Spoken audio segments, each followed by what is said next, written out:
The CDC does not exclusively make decisions based on medical information.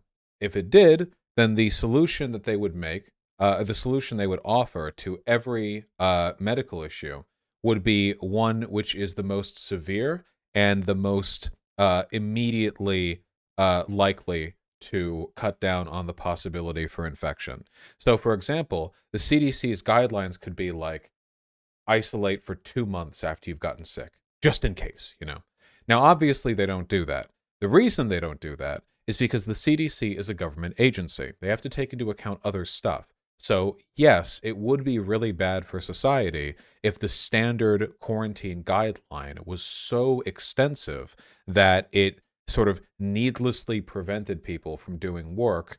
And guys, it is necessary that people go to work. I hope you know that. Like, for all of us. Like, I hope you know that. Like, as a general level, that does need to happen, you know. The CDC has to make these decisions with a couple of things in mind. Obviously, medical concern is one of them, but also it's medical concern relative to other pressing social issues. Remember when they said you don't need to wear a mask early on because they were lying because they were trying to save those masks and other personal protective equipment for nurses and other healthcare staff? That's what they were doing back then. Now, I don't think that was the best invocation of this dynamic, but what they were doing back then essentially was compromising an explicit health-based recommendation in favor of another practical concern, which is making sure that the people who needed PPE the most, medical workers, were the most likely ones to get it.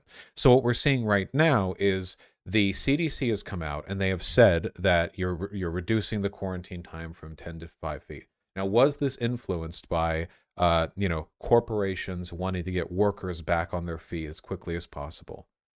Yes, it is undeniably, objectively, inarguably the case. There's no possible way to get around that. Of course, that's the case. Did I say 10 to 5 feet? I'm sorry, 10 days to 5 days. My apologies. I was thinking of feet because I'm a foot fetishist. So obviously it's influenced by that. However, there are sort of justifiable and unjustifiable extensions of that. Now, this is what we talked about before, okay? The stated reason is that the CDC wanted healthcare workers to get back to work a little bit sooner, right? That we're dealing with a big doctor and nurse shortage right now. So by reducing the quarantine time by a bit, you cycle a little bit faster with the sicknesses in the medical profession, meaning they can get back to work faster, right? You guys are following this? We talked about, like, well, would it have been logistically possible for them to do that only for healthcare workers, but not for, like, other types of workers? Wouldn't that kind of be an implicit indication that, you know, we're throwing the healthcare workers to the dogs? I don't really know. I haven't looked into it that thoroughly. And also, this is being based on information I don't really have access to. The fact of the matter is that the CDC did take into account corporate interests when making their decision, but it's never just that simple, because any decision the CDC ever makes with regards to quarantine times is going to be influenced by the practical reality that people do eventually need to go back to work, that the system does need to keep on functioning, because if it doesn't, you have very serious problems for everyone. So that's the point that I'm making here. Now, Hassan simply tweeted,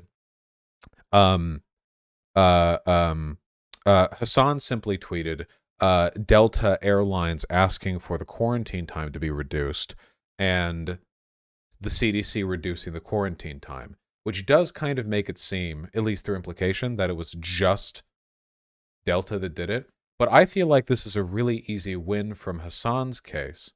Like, really, really easy if he talked with too mad, you know? Making it seem like the CDC got paid off is really, really dumb. The best thing that you can do, I think, is to go into that conversation and say, yeah, obviously it was simplified for the purposes of Twitter, and I do think that, you know, there were factors at play which influenced this reduction in the quarantine time other than just the Delta Airlines, whatever. But there's not denying that there's, corporate interests, economic concerns are something which is factored into these decisions, run with that, Now, he did, I think, clarify some of that. The stuff that I don't get is why he got so fucking ass-pained on Twitter. He got really, really mad in a way that I think made it more difficult for him to defend some of his points. If I look here, let me see. Hassan is chronically molding. Well, you know, he's a bit of an emotional guy. Yeah, I don't mean that as a dig. It's true, but um, yeah. Let me find the tweet.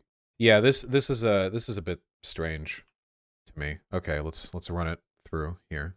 There's the original tweet. Then Too Mad says, Hassan, this is Alex Jones' populism level insinuating the Delta CEO through brute force power forced the CDC to cut isolation time when the CDC, via independent advisory signed off by many epidemiologists, had already decided on it to mitigate health worker unavailability. So there's a good part and a bad part to Too Mad's tweet here. The good part here is everything after Alex Jones' populism level. The bad part is Alex Jones' populism level. This is not Alex Jones' populism level. It's not. The idea that corporations influence government institutions is a very straightforward one-to-one point. If you've ever watched InfoWars, you're not going to get much straightforward one-to-one stuff over there. And then Hassan says in response, so if I was Hassan right here, I would probably say, I don't think it's Alex Jones level to say that corporate influences affected CDC isolation guidelines, especially since they've essentially admitted that's the case. Do you want to talk about it, or something like that? You know, that would be the direction that I would go with here, because the less time spent on Twitter, the better. But anyway, Hassan said, I originally thought this was a meme. I was wrong. Apparently, there's a good deal of people on Twitter who truly think it's Sandy Hook was fake level conspiracy to repeat what the CDC openly stated, that this new lowering of quarantine requirements is to protect the economy. So the only thing that he's really expressing here, I guess, is kind of incredulity, I think. Like, basically, I can't believe Too Mad would say this, which isn't as much of a rebuttal or a de-escalation as I think would have worked here. Then Too Mad says, you're doing the same thing the Trump supporters did when they called it a plandemic. They said the CDC and Fauci were in the pockets of Big Pharma, and look where that got us. First to get the vaccines and close to dead last in vaccination rates in the developed world. Lol. So this is a bad argument from Too Mad. The vaccine hesitancy has to do with conspiracies surrounding the vaccine specifically, not general suspicion towards the pharmaceutical industry or towards the intentions of the CDC. I don't think this is a fair comparison to make. Now, you can argue that undue skepticism towards the CDC with regards to corporate influence can lead to conspiracy mongering or bad stuff like that, but I don't think I don't think this is close enough. I don't think so. I don't. I think this is a big reach, basically. And then Hassan responded, yes, it's actually Trump supporters who are in favor of continuing restrictions famously. Just come on stream if you want to clearly communicate your position rather than posturing with weird Twitter takes. I think this is a really bad response. First of all, he's not addressing the core of the issue here, that he wants to continue restrictions, but Trump doesn't. The initial sentence here doesn't really address the point. It just kind of vaguely points out that there's a difference between him and conservatives, but like we knew that. It doesn't really hit at the point right there. Then he says, come on stream if you want to communicate, which I think is fine. But at this point, the well's a bit poisoned, you know? Clearly communicate your position rather than posturing with weird Twitter takes is antagonistic and sort of perpetuates the issue here, I think. Then Too Mad says, you can't really be this stupid, Lamau. The comparison I'm making is between Trump supporters suggesting the CDC was compromised by private business and you doing the same. If you can't get that analogy, you should ask your uncle for a new job. So obviously this is cunty and a little bit of actually it's a massive Mott and Bailey from Too Mad. So first of all, this bit here is, I think, a huge escalation in antagonism, the bit at the end. Second of all, this is definitely a Mott and Bailey. The initial position, which is that Hassan saying that corporations influence CDC guidelines, is the same as Trump supporters saying that it was a plandemic and vaccine hesitancy. That is a very difficult position to defend. This new position he's saying is that you and Trump supporters have both suggested the CDC was compromised by private business, which, yes, I do think that essentially every government institution to some extent or another is compromised by corporate interests. Yes, that's like Yes, very straightforwardly. Yes. Now, the extent to which and the effects that has will vary, and you can be different levels of butt-fuck insane with that kind of stuff. But you agree on a thing with Trump? Yeah, exactly. So really, really goofy stuff there. But and then anyway, so I think this is a really bad response from Too Mad. And then Hassan responds, and I think this is the end of it. All I'm hearing is cowardly posturing behind the computer because you're worried that you won't be able to misrepresent what I'm very clearly stating in real time. So I actually think Hassan is right to say this, because I do think this is a misrepresentation. This Mott and Bailey here, I think this is a, yeah, I think this is like a clear switch in perspectives. And then, and relegate to uncle memes like a Groiper neckbeard. This is very stupid from Hassan, and it just makes him look really fucking salty.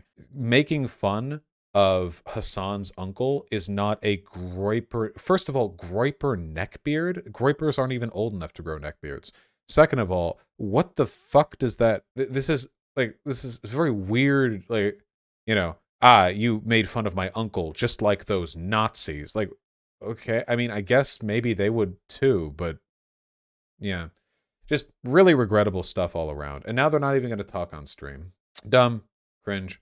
Dumb. Too Mad unintentionally leaked DMs conspire with us. I have no doubt, okay? I'm pretty sure Too Mad watches Destiny, and Destiny's, you know, going to be fairly desperate for any chance to interact. Azan says he won't join my Discord. Yeah, it's not surprising. He was just going to do a private call. You could make another Discord call, and I could call him that maybe it's going to be a trial. But yeah, okay. So they were planning to do the thing. They were planning to do the thing. Yeah. Oh my God, Sam Cedar, what a fucking nightmare. So the fact that Hassan recognized that is a W in his book. That's, you know, that he was perceptive about that. Anyway, yeah. So altogether, I feel like there were things that Hassan could have done to sort of head this off at the pass a little bit. But, you know, so TLDR, Hassan is right, but too mad, pun intended. Too mad is wrong and an asshole.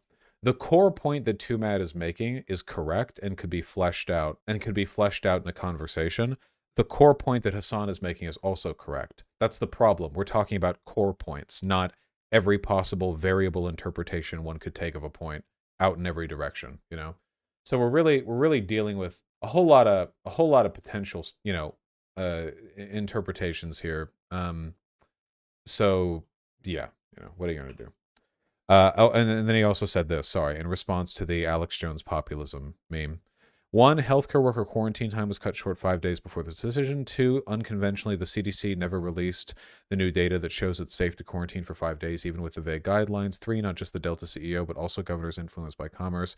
Yeah, I really think he could defend his point here. You know, does everyone get my perspective here? We all good? Everyone good? We good? Did we do it? Did we figure it out? Nice. Nicely done. Very good. We figured it out. Would Too Mad's core point be you need to be careful on the way you express your accusations so you're not doing the same as the Trump supporters? Well, yeah, his the only defensible point he could really like stick to, I think, would be you have to be more specific when doing anything that alleges conspiracy because its worst interpretations could be quite socially harmful. It doesn't change the Mott and Bailey though.